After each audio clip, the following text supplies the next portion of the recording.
In this video, I will show you how to install WSL on Windows 11. But before we start, let's quickly understand what WSL actually is and why people use it. WSL, which stands for Windows Subsystem for Linux, allows you to run a Linux environment directly inside Windows without creating a virtual machine or installing Linux on a separate partition. With WSL, you can use Linux commands, run shell scripts, manage servers, work with Docker, and use many Linux-based development tools while still using Windows as your main operating system. So give this video a thumbs up and let's get started. First of all, we need to enable two Windows features that are required for WSL to work properly.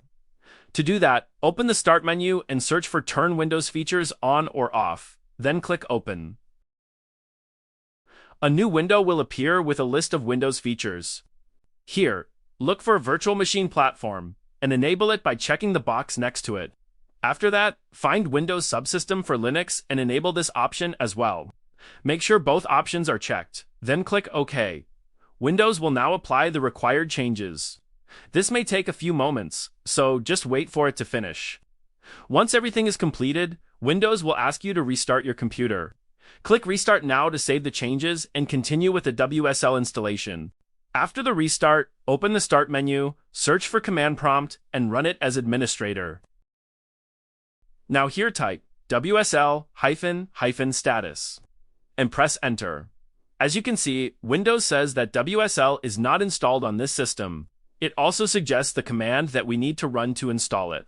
So now let's type wsl.exe-install and press Enter. Windows will now start downloading the required files for WSL depending on your internet speed. This may take a few minutes, so just wait for it to complete. Once the download is finished, Windows will automatically begin installing WSL and all the required components.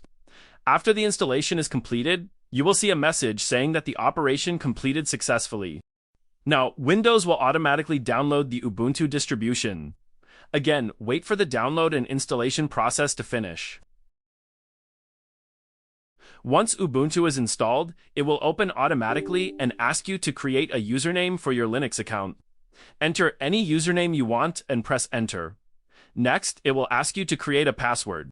One thing to keep in mind is that while typing the password, nothing will appear on the screen. This is completely normal in Linux. Just carefully type your password and press Enter. Then re-enter the same password to confirm it and press Enter once again.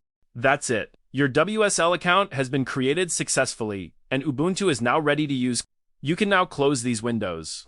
Whenever you want to access WSL, simply open the Start menu, search for Ubuntu, and click Open. Another way is to open Command Prompt. Click on the small arrow at the top of the terminal window and select Ubuntu from the list. Both methods will launch your Linux environment.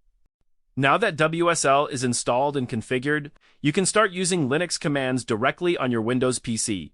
You can install development tools, run shell scripts, use Git, work with programming languages like Python and Java, manage Linux servers, and even run Docker containers. I hope you found this tutorial helpful. If you did, don't forget to leave a like and subscribe to the channel for more Windows, Linux, and tech tutorials. Thanks for watching, and I'll see you in the next one.